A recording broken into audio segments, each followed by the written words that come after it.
Hey, what's up, everybody?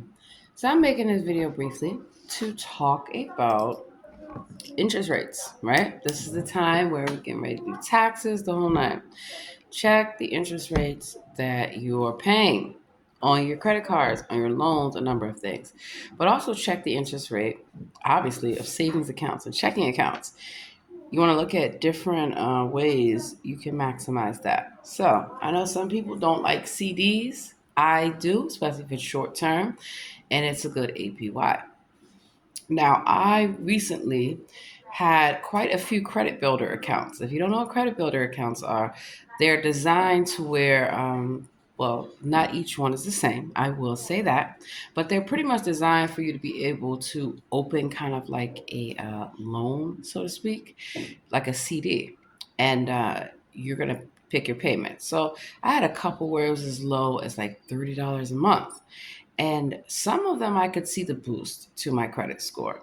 But some of them, like the company that I called today, I'm gonna wait till I get my money back first before I tell you the name of the company. Uh, the interest rate is like 0.0015. That is nothing. Nothing.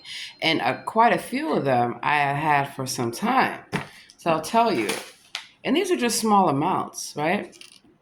So on one for my business, I had got supposed to be a revolving line of credit. It's not actually a line of credit like the way that they advertised it.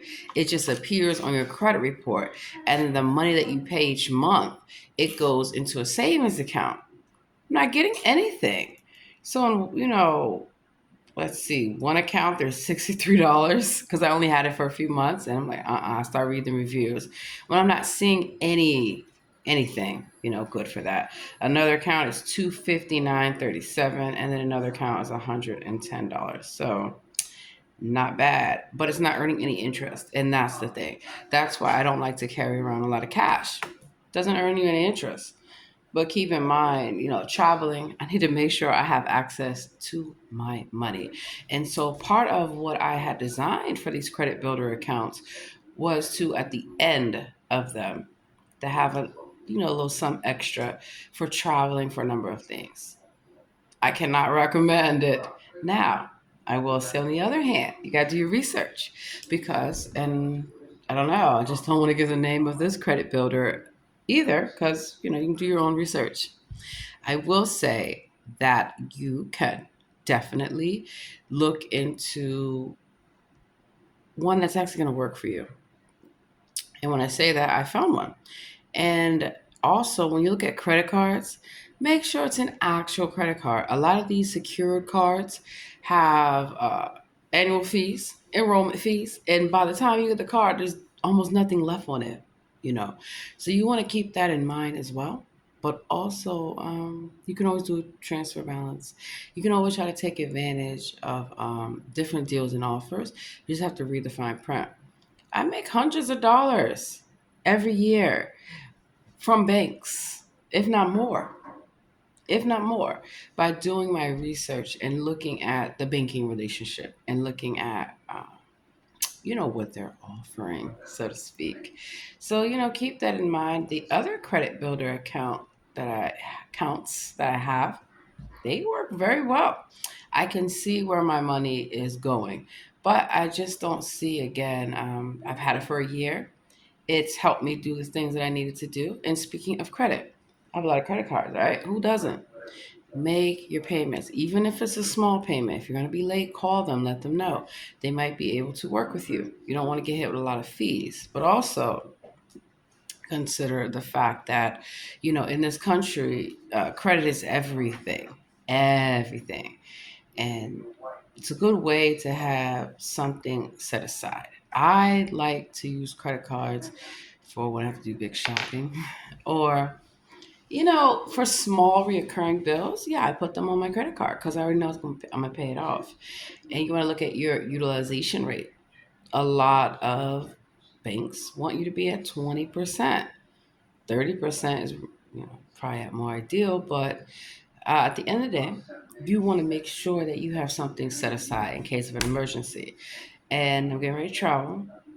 When you travel, have cash, but also have a credit card. Also, if your banking allows you to have a mobile card or a virtual card, I highly recommend that, especially with paying companies, with paying your bills.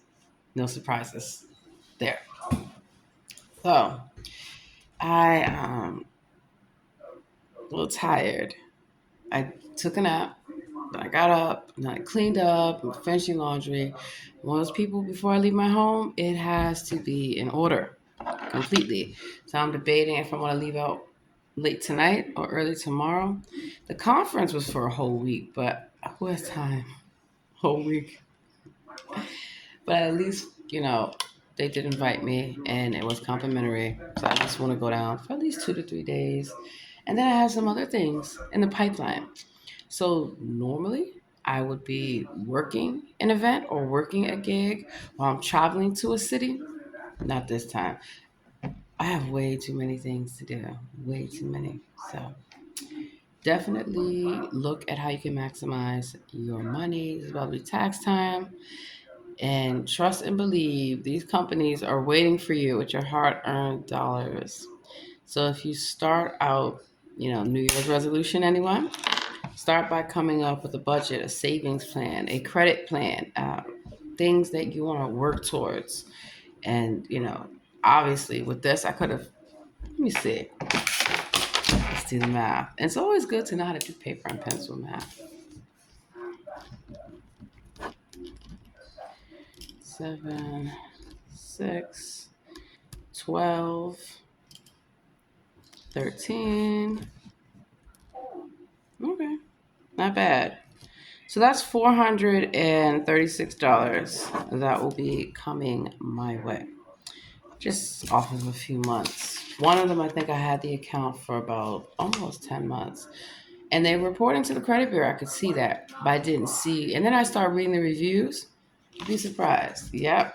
So definitely do your due diligence. Realize that a lot of these companies are, in fact, thin tech companies. So you have to keep that in mind when like companies like Chime and Cash App and all these, they're telling you that they're a bank, they're not. And I'd be very careful with them. I know a lot of people love Cash App. I'm not a fan of it. I mean, I get it, but you have access. It's too easy to commit fraud, and someone can drain your account. So, yeah, try to go for products that are really FDIC insured. Last note I will tell you: get a prepaid card, or two, or three, a reloadable card. I will tell you the secret. When you're traveling, your bank might not be there, but if you have a reloadable card, duh, you can reload it.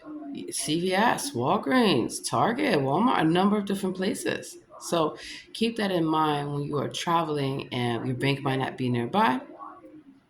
Hey, you should always have some cash on you. That's just my spiel. It's Friday. I have things to do. Have a blessed day.